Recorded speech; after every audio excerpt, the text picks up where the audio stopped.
नमस्कार, स्वागत है आपका। आप देख रहे हैं जन संदेश टाइम्स। कुछ लक्ष्य इतने महान होते हैं कि उन्हें पाने में विफल होना भी गौरवपूर्ण होता है। ये कारगिल युद्ध में सर्वस्व निछावर करने वाले परमवीर कैप्टन मनोज पांडे ने अपनी डायरी में लिखा रखा है। आज उनका जन्मदिन है। मनोज यूपी के सीतापुर के रहने वाले थे। उन्होंने सेना में जाने का सपना बचपन से ही देखा था, इसलिए उन्होंने आर्मी स्कूल में दाखिला लिया। लिखित परीक्षा और फिजिकल टेस्ट पास करने के बाद जब इंटरव्यू में उनसे पूछा गया कि आर्मी क्यों ज्वाइन करना चाहते हो, तो मनोज ने जवाब दिया कि परमवीर चक्र लाना है और मैं ये जीते जी लेकर आऊंगा। साल 1995 में जब मनोज की आर्मी में भर्ती हुई तो उन्होंने गोरखा राइफल्स ज्वाइन की थी। गोरखा रेजिमेंट को बहादुरी का बड़ा प्रतीक माना जाता है। मनोज पांडे ने जो शब्द अपने इंटरव्यू में कहे थे वो शब्द बिल्कुल सही साबित हुए।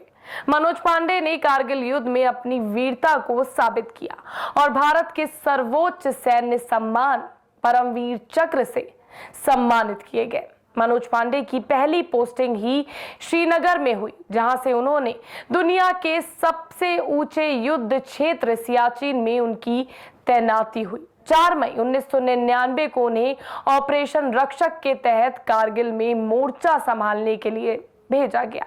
जब कारगिल युद्ध शुरुआती दौर में था तब जवानों को इस बात की जानकारी नहीं थी कि दुश्मनों की संख्या कितनी है, क्योंकि वो ऊंचाई पर छिपे हुए बंकरों से वार करते थे। ऐसे में मनोज पांडे को शुरुआत में सिर्फ इस इलाके की गश्त की जिम्मेदारी दी गई थी। मनोज ने सीमित संसाधनों में भी इस काम को बखूबी निभाया था। वो कई बार अपने पैरों के मोजे ही हाथों में पहनकर चढ़ाई कर लेते थे।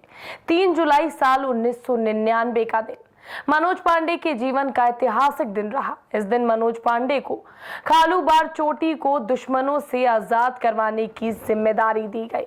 खालूबार चोटी पर तापमान 0 डिग्री या उससे कम भी रहता था। ऐसे माहौल के लिए गोरखा बटालियन सबसे उपयुक्त टीम थी। इस युद्ध में पाकिस्तान की कमर तोड़ने के लिए खालूबार चोटी को जीतना बहुत जरूरी था। ऐसा इसलिए क्योंकि उसके पीछे पीओके था, जहां पर पाकिस्तान ने अपना हेलीपैड बनाया था।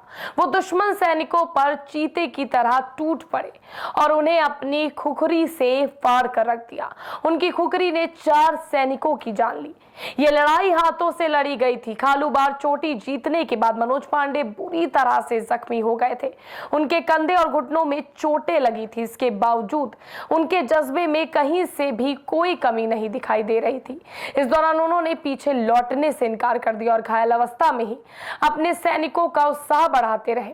उन्होंने अपनी गोलियां और ग्रेनेड हमलों से दुश्मनों के एक के बाद एक करके सारे बंकर तबाह कर दिए थे।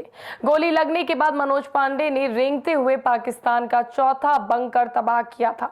इन्हीं हमलों के बाद मनोज पांडे ने खालूबार चोटी जीत ली।